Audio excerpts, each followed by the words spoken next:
Fala, atletas amadores, beleza? Meu nome é Diego Ferraz e sejam bem-vindos a mais um Lobo Talks aqui no canal Fala Lobo. Estamos aqui novamente com meu parceiro de sempre, Rodrigo Lobo. E aí, meu amigo? Tudo beleza! certo? Tá beleza, galera. Bem, amigo, animado? Depois de 73 São Paulo aí? Tá animado, mais animado pro papo de hoje. Com certeza. Muito mais galera. animado, porque vamos extrair umas informações boas aqui. Vamos ser bem polêmicos Convidado hoje. especial, senhoras e senhores, porque ele é fisiologista do esporte, atuando com avaliações fisiológicas, bioquímicas e genéticas em atletas, como teste de VO2 máximo na corrida e no ciclismo, teste de suor, teste de lactato, pré-prova e teste genético específico para atletas de endurance, atua com atletas de elite, campeões de maratona, Ironman 70.3, 4 horas amadores, do iniciante ao avançado, até cansei aqui. E chefe da Universidade do Endurance e do co-work de Endurance, que é o co-work mais famoso do Brasil e um dos mais incríveis do mundo. Quem Isso que aí. é esse cara? Gerson Leite, senhoras e senhores. E aí, amigo? Mais um bate-papo aí. Que honra tê-lo aqui, hein? Figura conhecida aí. É já difícil, 8 meses de agendamento e deu certo. Deu certo, hoje foi. Olá, senhoras e senhores.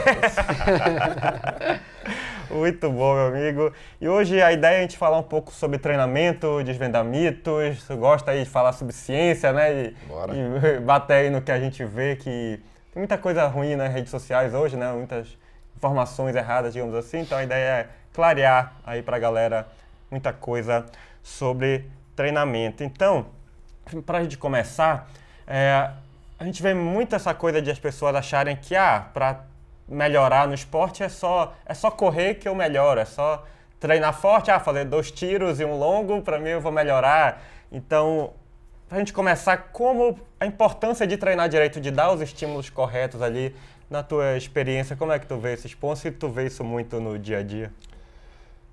Diego, as pessoas acham que o treino é algo simples, então você corre, faz, como você disse, né, faz um longo, 2 treinos de tiro na semana, está resolvido o processo, mas o nosso corpo não entende o que é um longo, o que é um treino de tiro, se você está fazendo 10 repetições, 12, 15, se você correu 1 hora, 1h30, 2 horas, ele não está quantificando isso, né? Na realidade, a gente está estimulando o nosso corpo biologicamente a se transformar. E vai ter dia que um treino de 1 hora vai fazer muito efeito e vai ter dia que um treino de 1h30, 2 horas não vai ser positivo, vai ter um efeito negativo para a pessoa. Então, é aí que a ciência, o método científico, a ciência do esporte entra para organizar essas coisas. Né? Então, a ciência do esporte ela é antiga e o que ela sempre quis e continua querendo é organizar de uma forma que aquela pessoa, aquele indivíduo, possa tirar o máximo proveito do que ela faz de treinamento. Essa é a ideia. E quais são os problemas da gente não treinar direito? O que pode acontecer? É só eu não evoluir? Pode ter alguma influência na saúde, por exemplo? Um primeiro ponto é o não evoluir, né? Muitas vezes as pessoas vão fazer a avaliação lá com a gente e a gente percebe que ela está treinando aquém do que ela poderia.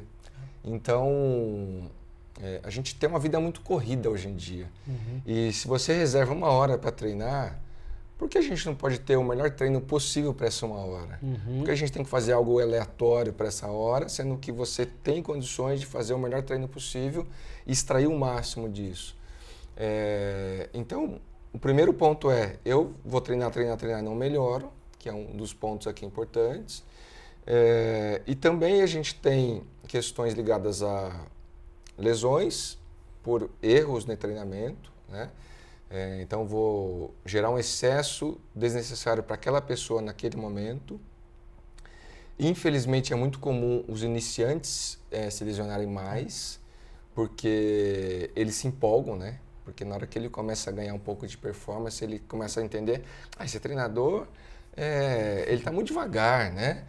E a pessoa está fazendo um processo organizado, pensado, testado cientificamente para que ela evolua com segurança. Só que na cabeça dessa pessoa, isso aqui já está muito leve, eu vou fazer mais forte, eu vou fazer mais tempo, né? E aí eu começo a gerar adaptações negativas do treinamento, que aí vão gerar lesões, vão gerar recorrência de lesões, Porque a gente tem esse outro ponto, a ciência tem mostrado que depois que você lesionou uma vez, a chance de você lesionar novamente é maior. Então, o que a gente tenta é evitar ao máximo a primeira lesão, com organização, para que a pessoa não passe por isso, porque é muito ruim você ficar sem treinar. Ainda mais para quem adora, gosta, isso ocupa o tempo da pessoa ali, como a rotina dela. Então, e em casos até mais graves, né, a gente tem visto ali um outro ponto, por exemplo, de óbitos em competições. Óbitos que poderiam ser prevenidos. Por quê? Porque a pessoa foi para uma competição sem poder ir. E não quer dizer que assim, não posso correr lá uns 5K daquela provinha que eu me inscrevi. Necessariamente não é isso, mas será que seus exames de saúde estão em dia? Será que sua saúde está em dia, mesmo você sendo jovem? Será que você não traz com você uma doença genética que você não sabe? E se você nunca testou, ela não pode colocar a sua vida em risco numa corrida? Então são questões assim que, desde da não melhora, a lesão, e casos muito pequenos, né? A probabilidade é muito baixa, mas que acontece, que é óbitos no meio de uma competição. Né? Então são cuidados que tanto os treinadores quanto os atletas, amadores ou não, têm que tomar. Né? Isso é muito importante, principalmente acho que é o planejamento geral, acho que é o mais importante, que a galera negligencia muito, vê muita importância de um treino e não do todo, né? De querer forçar muito ali em um treino, né? E esquece do resto. E sim, todo treino tem um objetivo, Isso. Todo treino tem um porquê. Se a pessoa mexeu nesse treino, ela mexeu na estrutura inteira da semana.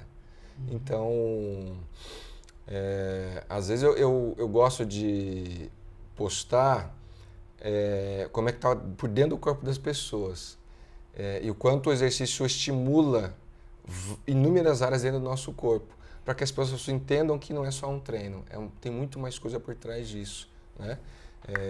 Então é bem importante que as pessoas também se conscientizem dessas questões. Né? Isso é importante. Não é só correr um pouco a mais ali. Esse a mais que tu ia fazer hoje era para a progressão da semana que vem. Então já se cansou a mais hoje e não progride na outra semana.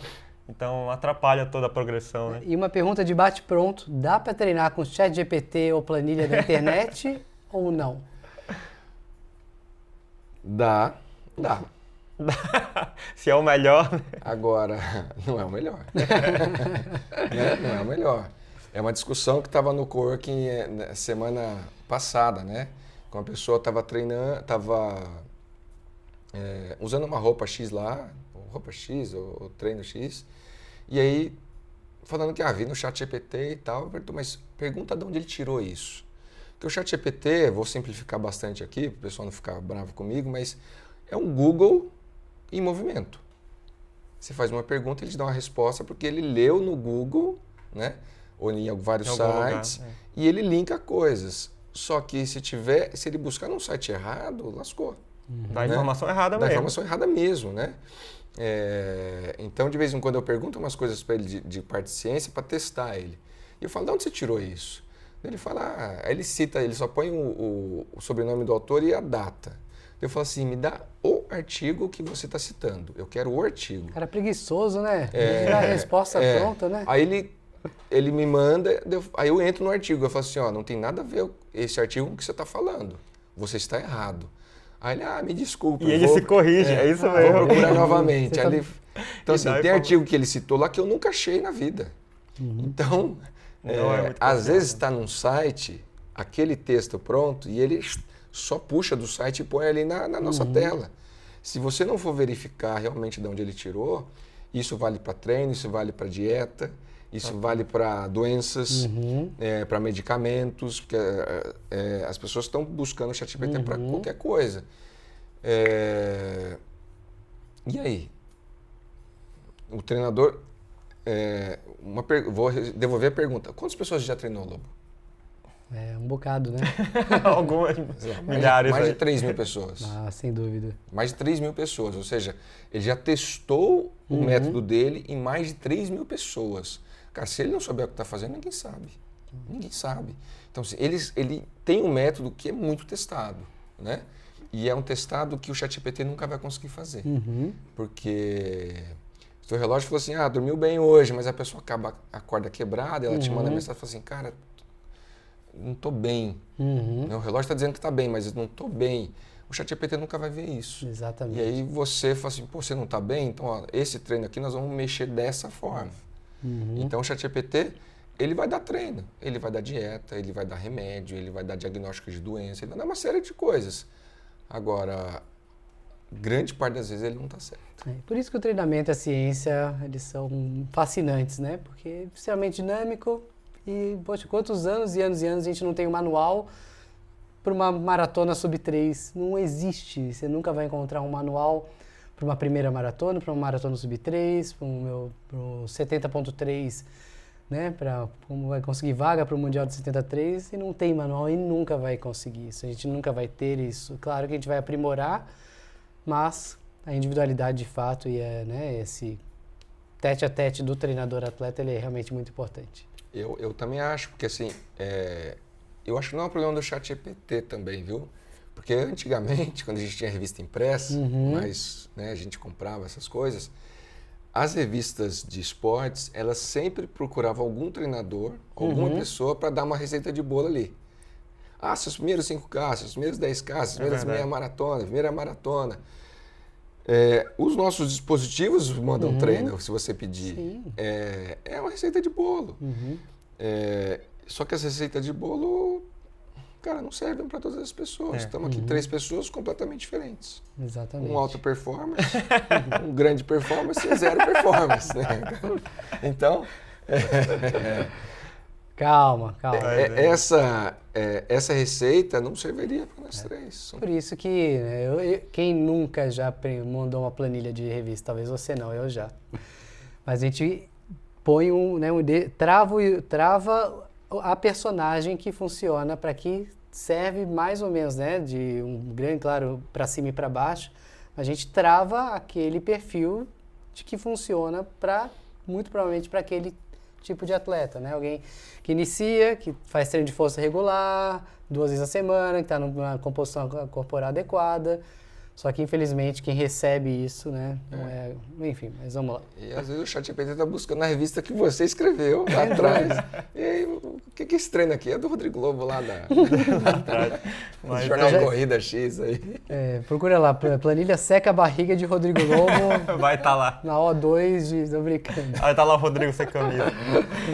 Mas, então a gente bateu aqui já no que não fazer, né? Pra galera ter uma noção. E quando a gente vai pro caminho do treinamento, então a gente tem ali uma anamnese e tudo mais, e a importância de definir as zonas de treinamento para o atleta fazer os estímulos corretos, o estímulo tem que ser feito para ele ir progredindo. Se tu fosse ensinar para uma pessoa que não é da área de educação física, o que seria a zona de treinamento e os domínios de ter? O que acontece no nosso corpo para a gente dar os estímulos corretos assim? Essa é uma questão que eu gosto muito de falar, porque eu estudo muito isso há muitos anos, e de vez em quando eu vejo gente em rede social criticando zonas de treinamento. Eu entendo que não faz sentido nenhum, porque todas as pessoas que treinam usam zona de treinamento. Todas. Ela gostando ou não, ela fazendo um teste na esteira ou não, ela fazendo um teste de 3.000 ou não, ela fazendo um FTP ou não, ela usa a zona de treinamento.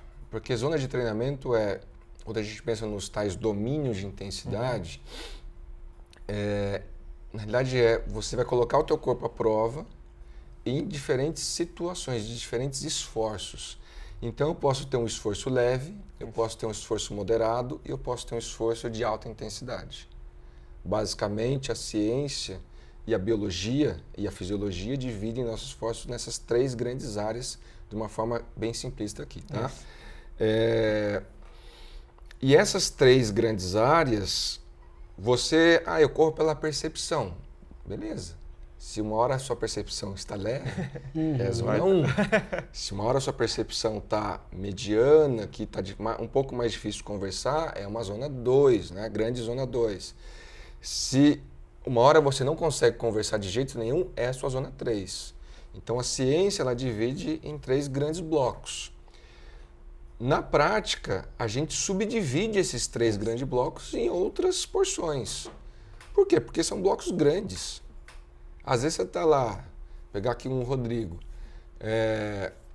Você está ali uma zona 2 dele que vai ficar ali de 4,10 a 3,30. Cara, é uma eternidade aqui. Então a gente meio que subdivide isso. Às vezes no meio, às vezes um pouco para cá, um pouco para lá, dependendo ali de um contexto. A zona 5 dele vai ficar ali do 3,30, às vezes até 2,50. Então a gente meio que subdivide isso também. A zona 1 lá grande dele ficou ali entre 4,10 até 5,30. Então a gente meio que subdivide porque é muito longo. Mas a gente sempre vai trabalhar com zonas de treinamento. E o treinador entender quais as zonas de cada atleta e o atleta conhecer a sua zona é essencial. Porque eu escuto muitas pessoas assim, eu sou raiz, eu treino pela percepção. Tudo bem, tá ótimo. Só que você ou treina leve, ou treina moderado, ou treina forte. Né? E essas são as 3 grandes zonas que a biologia e a ciência falam. Só para a galera entender, então, fisiologicamente, essas 3 grandes zonas, leve, moderado e forte. Tu acha que a gente divide em mais zonas mais para facilitar a comunicação dos estímulos que a gente quer que o atleta dê? Eu particularmente prefiro, por exemplo, com corridas, tá? Meia maratona e maratona. Eu gosto de dividir em 5 zonas. Perfeito. Triatlon, meio Ironman, Ironman. Eu gosto de dividir em 5 zonas. Ciclismo, depende, vai fazer um HR, um Gran Fondo, que são provas muito longas, ou provas de etapas, cara, 5 zonas. Não, vou fazer provas, vou fazer um mountain bike, né? Um XCO, que é a prova olímpica. A gente vai ter que ter 7 zonas. Vou fazer um ciclismo de estrada, onde vai ter fuga o tempo todo na prova que eu vou fazer e eu vou participar dessas fugas. 7 zonas. Porque a gente sai das 5 zonas aeróbias com mais 2 zonas anaeróbias. Então, eu particularmente gosto de raciocinar dessa forma. Porque vai depender muito. Vou por corrida mais curta, 5K, 10K, pessoal que só faz isso. Ou triatlon sprint e olímpico, a gente pode ter 7 zonas. Eu entendo dessa forma, porque eu tenho que trabalhar também o anaeróbio dos atletas, porque essas provas pedem muito isso. Por exemplo, eu trabalhei muito tempo com triatletas olímpicos, né? Como fisiologista desses atletas. Cara, tinha prova que os caras faziam 20 a 30 retornos, retomadas de velocidade. Então, se você não tem uma zona 6 e uma zona 7 treinada, e muito bem estimulada, e o atleta conseguindo meter uma potência alta e depois voltar para a potência de prova e tá bem, ele não compete. Ele não pontua, não vai para uma Olimpíada e tudo mais. Perfeito. Então vai depender muito do que a pessoa vai fazer. Né? Então não tem uma regra, né, definida assim de tem que ser 5, tem que ser 7, depende de. Eu acho que depende muito do que. Eu gosto muito de olhar dessa forma, depende muito do que a gente vai fazer aqui. Quem que é essa pessoa, que treinamento é esse? Exato, e não só isso, além disso, a gente tem o nível de treinamento, de entendimento dessa pessoa, né, desse indivíduo. Como a gente até já comentou em algum papo aqui. Quem começa mesmo, apesar de existir 3 domínios de intensidade, essa pessoa conhece 2 zonas de treino, que é a leve e a forte. Já começa. Né? Ela nem consegue perceber o moderado. A corrida já é o forte para ela. Um trote já é o forte, já é ofegante, já começa, né? E a caminhada é considerada leve. Então, além disso, a gente tem que fazer uma adaptação também do nível de desenvolvimento desse atleta para o entendimento, porque não adianta a gente chegar, né? Por isso que o papel também do treinador fisiologista, né, de como você vai, quando a gente encaminha um atleta para o laboratório, você faz muito bem isso, inclusive, você não só entrega o resultado, mas você explica o resultado, ele é muito importante, quando a gente recebe a informação, o que a gente vai fazer com essa informação e também fazer a adaptação dessa informação para que isso seja percebido e seja executado pelo atleta. Então, o atleta está começando, ele nunca vai conhecer as 5 zonas, ele não tem essa capacidade de entendimento da percepção dessas 5 zonas e muito menos olhar para o relógio e entender que ele tem que fazer com essas, né, zonas de intensidade. E não só isso, também quando a gente pensa em zonas de intensidade, ela também tem a ver com o tempo de exposição à atividade, né, que isso determina de métodos de treinamento, estratégia de prova. Sim. Então, por isso que a gente gosta muito de começar pelas zonas de intensidade, que ela ramifica para tudo que vai envolver o seu treinamento, né, Gerson? Sim, sim. E uma coisa que eu acho interessante lá no nosso trabalho, assim, é que eu sou uma das poucas pessoas que fazem avaliação e também prescreve treino. Uhum. Então, isso eu faço há muitos anos.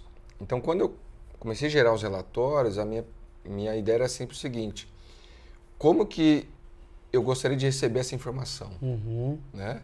Então, como que essa informação pode ajudar o treinador e o atleta? Como é que eu posso educar esse atleta e para ajudar o treinador a que ele siga realmente as zonas que a gente está tentando propor aqui? Então, eu passei a pegar o resultado e dar uma mastigada nesse resultado.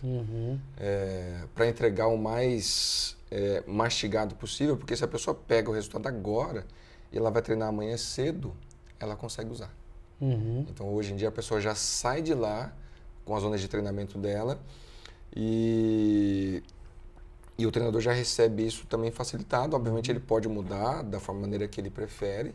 Eu explico isso para a pessoa, eu falo assim, ó, existem mais de 20 formas de montar zonas de treinamento. As pessoas não sabem isso, mas existem mais de 20 zonas de treinamento diferentes.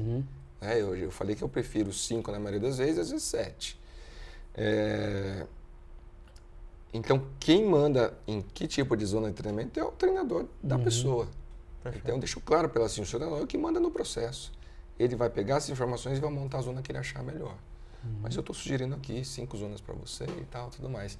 Mas eu deixo a pessoa consciente, que eu acho que a conscientização ajuda muito no processo a longo prazo. Né? Teve posso contar um caso rápido? Claro. Deve. Eu trabalhei muito tempo com corredores de montanha, né?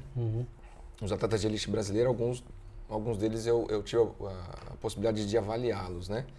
E veio um cara lá de Minas, muito fera, pra cá, fez a avaliação comigo, tal. Só que eu fiz esse processo de educar o cara, né? E aí, na hora que ele voltou para lá, o treinador pegou os dados, o treinador comentou com alguém lá, falou assim, podia ter feito essa avaliação aqui, não podia ter ido até São Paulo fazer essa avaliação. Deu uns 6 meses depois, eu encontrei o treinador desse atleta num evento. O treinador veio e me abraçou, falou assim, cara, ele é outro atleta depois que ele foi fazer a avaliação com você. Porque agora, tudo que eu peço para ele, ele faz. E ele está rendendo absurdamente. E o cara virou, na época, ali nas ultras de montanha, ele era o cabeça do Brasil. Ele foi para o TMB, na Elite, tal. Mas essa questão assim, de você conscientizar a pessoa... Entender o processo. Entender o processo, entender o porquê, cara, faz muita diferença. Então, eu fiquei bem feliz assim, de depois... Você fica assim, pô, cara, a gente fez esse negócio tão legal aqui, o cara não gostou. Aí depois de um tempo o cara me dá esse outro feedback, eu falei, cara, legal. Que bacana.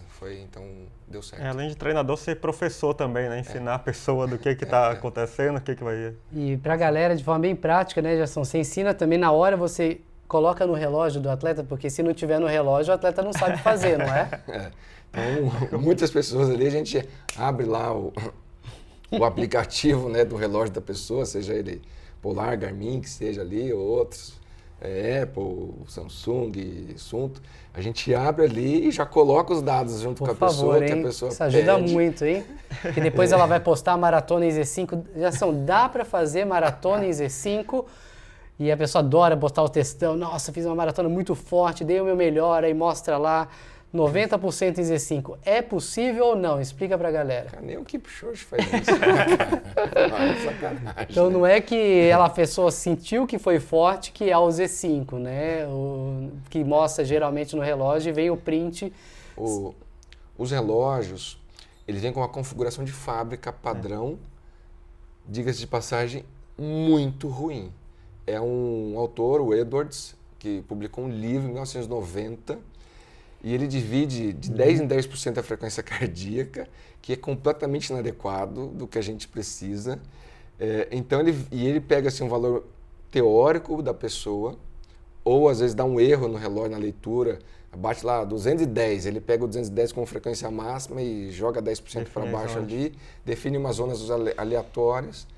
E normalmente as pessoas treinam em zona 3, 4 e 5 quando não está ajustado esse relógio, esse aplicativo dela. Então, se você nunca ajustou se você nunca ajustou sua zona de treino no seu aplicativo, no seu relógio, provavelmente você treina em zona 3, 4 e 5, e mesmo o seu treinador pedindo que você treine leve, não vai aparecer zona 1 e zona 2. Ou seja, essa configuração está errada. Muito boa, então isso é muito importante. E não só isso, também a captação, que aí a gente vai longe, né?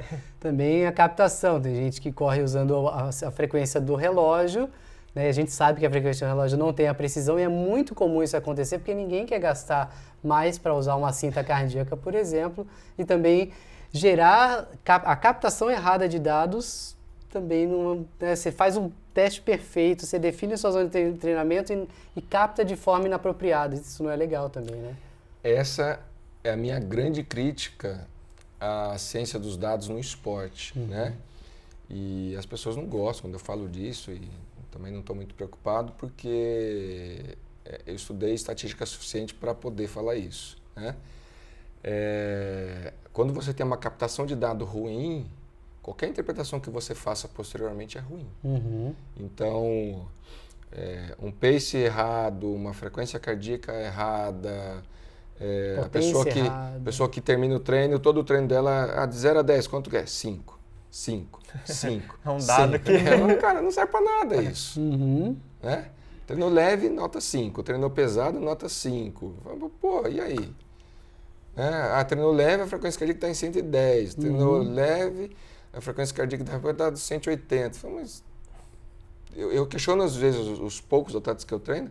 Cara, você estava assim, em cinta cardíaca hoje, né? Que a frequência fica um negócio assim, às vezes. Ah, esqueci. Não dá pra nada. Aí ele fala, pô, acho que minha cinta está com bateria baixa, ou puta, hoje eu esqueci, veio do relógio. Um dado que não serve para nada. Um dado que não ajuda, cara. E hoje a gente tem ferramentas de prescrição de treinamento que precisam de dados adequados, corretos, precisos, como o próprio Training Peaks, né, que é muito usado, talvez seja o aplicativo a ferramenta mais usada no mundo e uma das melhores. Se você tem dados sendo captados de forma incorreta, você pode ter o melhor teste, ser um belíssimo, né, ter um belo nível de desenvolvimento que... Só um exemplo aqui. Eu treino o Fernando Todi, né? Triatleta. E ontem ele treinou, deu um trotinho na esteira, só que não sei o que ele fez lá no relógio dele, marcou 2,50, né? De pace. Nossa. Cara, é um treino que não serve para nada, assim, em termos de informação, de pace, de ritmo. Só que aí todos os marcadores lá dentro do aplicativo... Nossa, marcou como se fosse... Marca como se fossem os recordes pessoais dele, aí eu tenho que ficar manualmente excluindo essas coisas. Então, assim...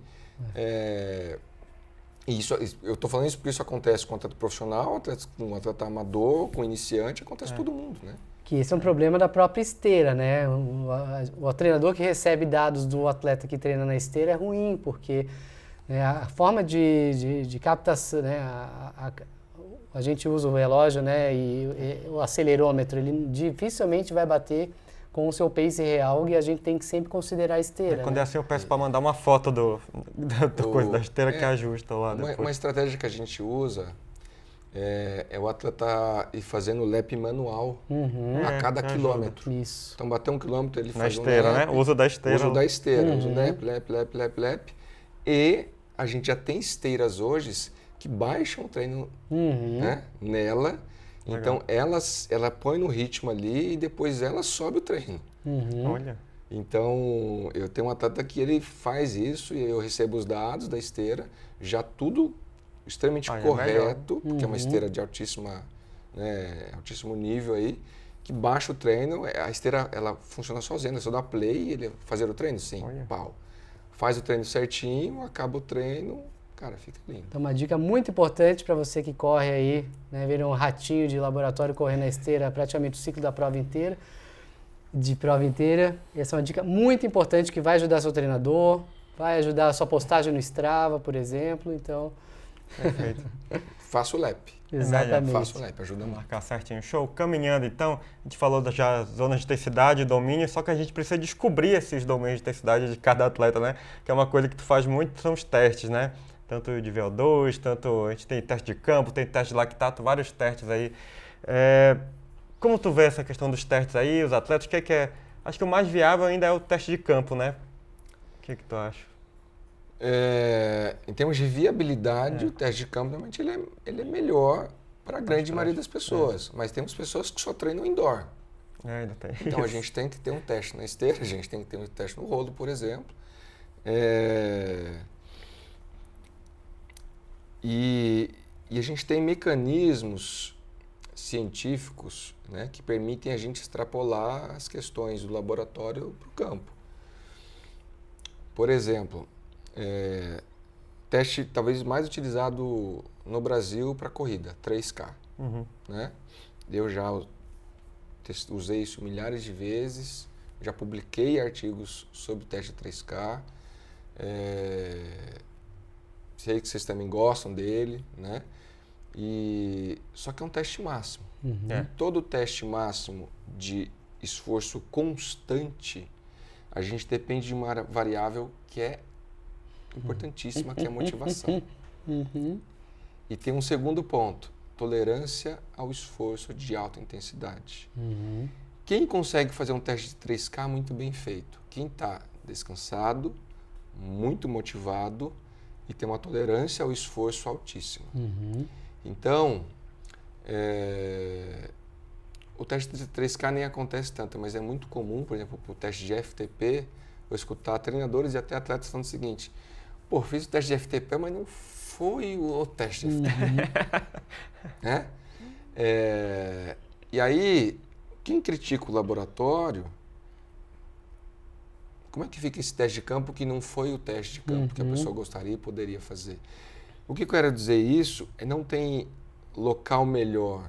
Tem situações que a gente vai extrair algo de campo, que é importantíssimo, e tem momentos mais controlados que a gente também vai extrair algo mais importante. Então, eu gosto muito, por exemplo, de linkar teste de campo e laboratório. Eu acho que eles fazem muito sentido.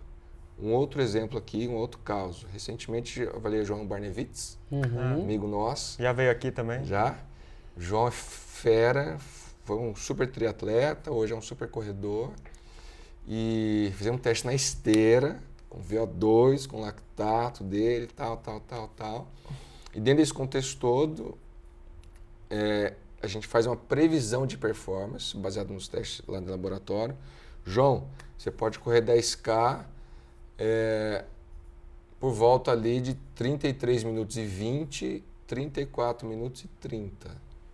Aí ele foi pro 10K do Pinheiros recentemente e fez o RP dele com 33 e 30. Então bateu muito em cima do que a gente preveu dentro do laboratório, na esteira, onde muita gente critica a esteira. Então, assim, a gente tem mecanismo, tem um estudo muito interessante de 1998 que comparou esteira e corrida na pista. E quais características da esteira a gente tem que colocar para a gente equivaler o esforço na pista. E é uma esteira com 1% de inclinação. Só que ele testou isso ali de 10, 11 km por hora para cima. Quanto ele chegou? Quanto ele chegou? O João? Isso é segredo. Não pode. Você tem que ir lá para ver se você vai bater o recorde dele. Compete. É segredo. E só para concluir também, quando a gente consegue cruzar 3, né, possibilidades, agora falando, lembrando, né?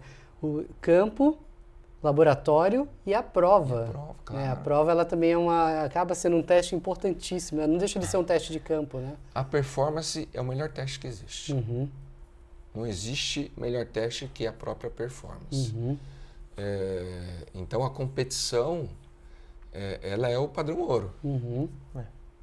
Porque é lá que você entrega tudo. Tudo que você tem. Você tem adversário, você tem motivação, você está teoricamente descansado, você entrega tudo na competição. Então a competição é o padrão ouro master. Né? Aí eu quero entender de muitas variáveis, eu vou para o laboratório. Eu quero simular a competição, eu faço um teste de campo. Né? E aí um teste de campo pode ser na distância da própria prova, quando são provas mais curtas, ou distâncias menores que têm associação já técnico-científica com as provas. Né? E uma coisa que gera muita burburinho com os atletas é quando fazer esse teste, Gerson. Porque às vezes o cara começa uma temporada, não, deixa eu treinar para eu fazer o teste primeiro. Mas quando tem que fazer o Pra não teste fazer pra vergonha, treinar, né? né, cara? Claro, vai passar vergonha. Como vai conseguir postar um teste fracassado no Instagram, cara? A galera não Como? gosta de fazer, tem que melhorar, sabe? Ter essa coisa na Igual cabeça. vou entrar na né? assessoria, vou buscar o treinador quando já tiver melhor. Deixa É o que eu a ver. gente mais escuta, É né? bem isso, é isso. Eu entendo da seguinte forma, né? A gente quer... Primeiro, fazer teste toda hora é difícil, tá? A gente está na rotina dos atletas e você parar a vida da pessoa para ficar testando ela é meio complicado. Então, fazer teste toda hora é uma questão que não dá para fazer, né? Então, o que eu particularmente gosto? Eu prefiro que a pessoa... Estou voltando, por exemplo, parei no fim do ano, fiquei ali umas 2 semanas sem treinar, estou voltando agora. Se eu fizer um teste hoje com você, daqui 3 semanas você vai perder seu teste. Vai melhorar, né? As pessoas me perguntam muito isso. Eu falo assim, olha, meu ponto aqui tô toda hora dando tapa aqui no microfone. Vai bater, né? O Richard O diretor vai adorar, ele tá adorando. Richard, senhoras e senhores, tá tranquilo. Eu peço que ela treine pelo menos 3 semanas, que ela tenha constância nessas 3 semanas, para que a performance, um pouco da performance dela retorne para que a gente teste. Tá? Para ela não perder esse teste que a gente fez, porque o teste tem um custo. Né? Eu também estou pensando nessa viabilidade, né, e nesse custo-benefício para a pessoa, que ela vai usar o teste. Não quero que ela use o teste pelos próximos meses. Então, eu peço que ela melhore, que ela volte a treinar. E aí, se você é treinador dela, você já tem o histórico dessa pessoa. Você vai jogar os ritmos lá para baixo, vai colocar ela para treinar por 2, 3 semanas e aí a gente pode testar, seja ali em campo, seja ali em laboratório. Então, particularmente, eu prefiro que a pessoa treine pelo menos umas 3 semanas para depois a gente testar. Seria uma preparação antes do treinamento, né? Exatamente. Agora, no meio da temporada, vamos embora. É diferente.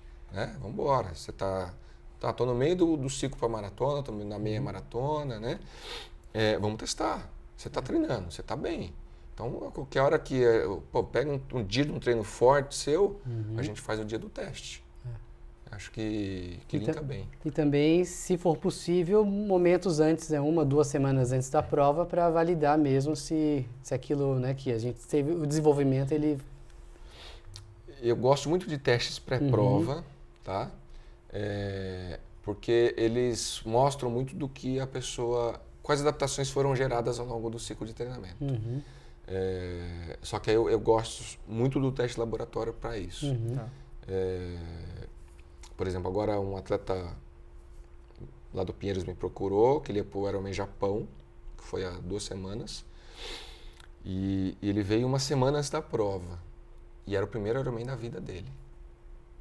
A gente fez o teste e a gente delimitou as zonas de potência que ele poderia surfar, né, dentro desse primeiro Ironman da vida, só que ele estava muito bem treinado, lá pelo Gandolfo, que é um ótimo técnico.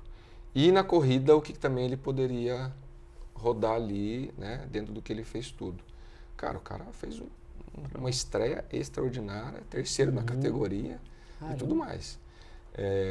Porque foi um teste muito minucioso, então trouxe todo o histórico dele de treino, que ele fez lá com o treinador dele, mais a nossa experiência, tudo associado, a gente, vamos nesse caminho aqui e deu super certo.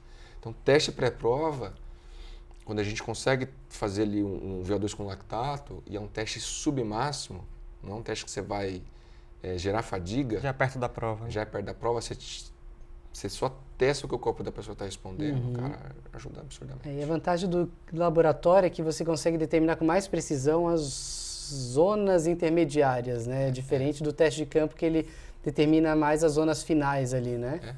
Então, o teste de campo você tem um tempo, a velocidade que você fez em uma certa distância. E aí você tem que jogar percentuais para cima e para baixo para você montar zonas.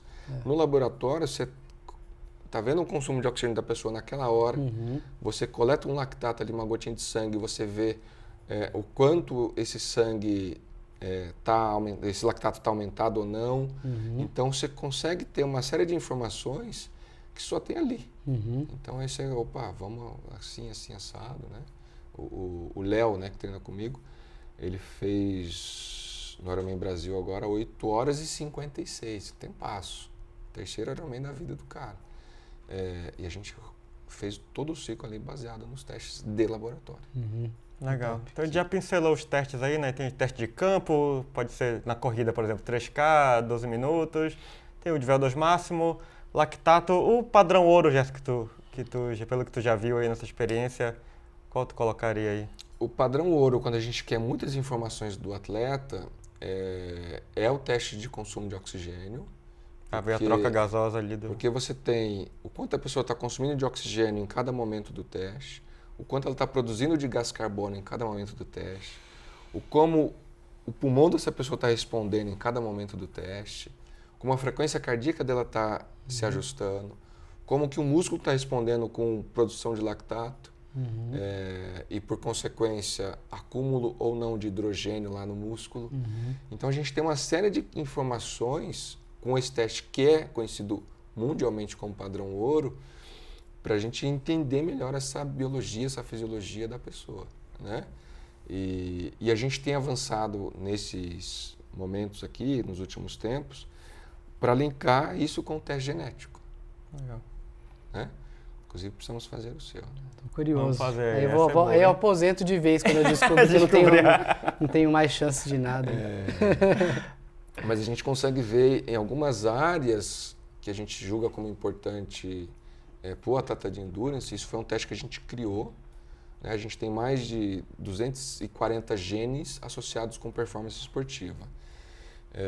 E junto com o Ricardo Botura, que é um cara que fez o mestrado dele com genética aplicada ao esporte, estava fazendo doutorado dele lá na Espanha, na Itália.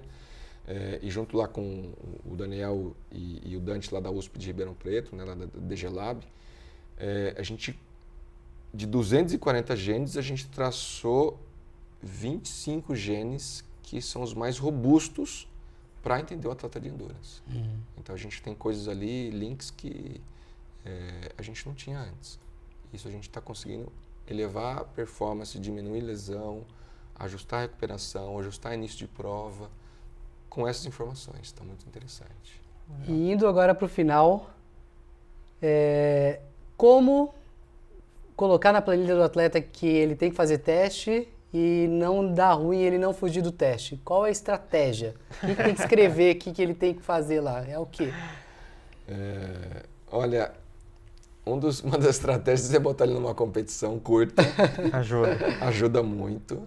Então, e de jeito, o atleta vai falar que vou só para competir, para brincar, nunca vai brincar numa prova. Cara, passou a linha ali, Isso, soltou então, o cronômetro. Prova é o melhor teste de todos mesmo, né? Para teste de campo, a competição é a Agora, quando você escreve teste de 12 minutos, 3K na planilha do atleta, dá ruim, não dá?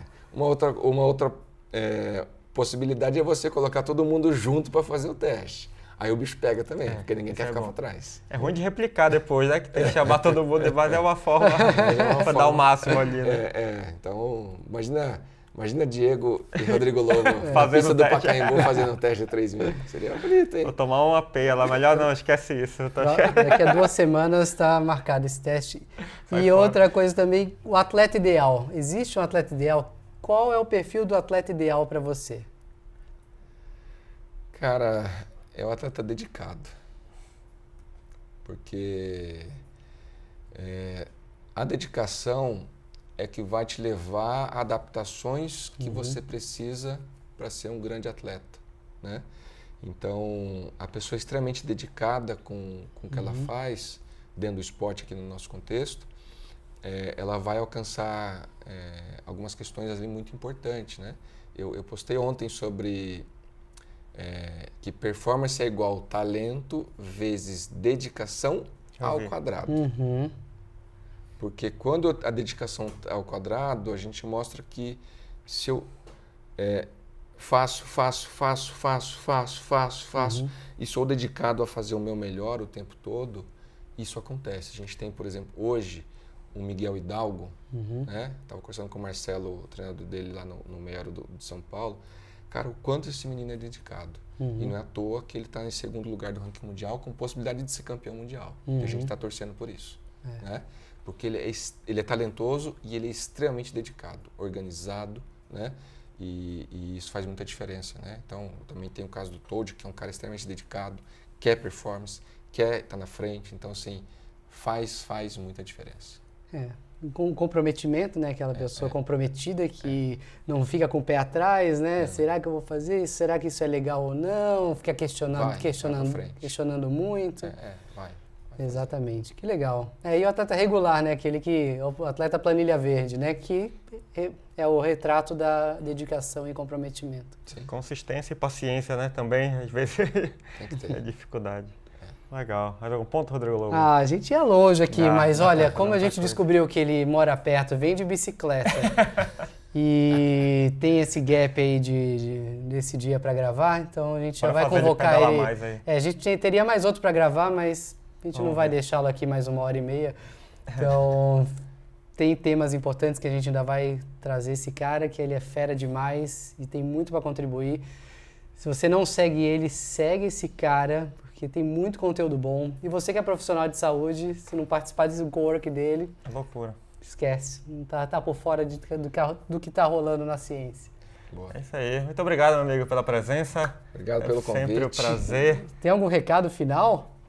Senhoras e senhores, obrigado pelo convite. É sempre bom estar aqui com vocês. São duas pessoas que eu gosto bastante e acompanho muito, né, o Fala Lobo, o canal do Amador, né? Sempre estou lá comentando nos vídeos, às vezes reclamando. Reclamando no vídeo lá também. É bom também. Gostamos.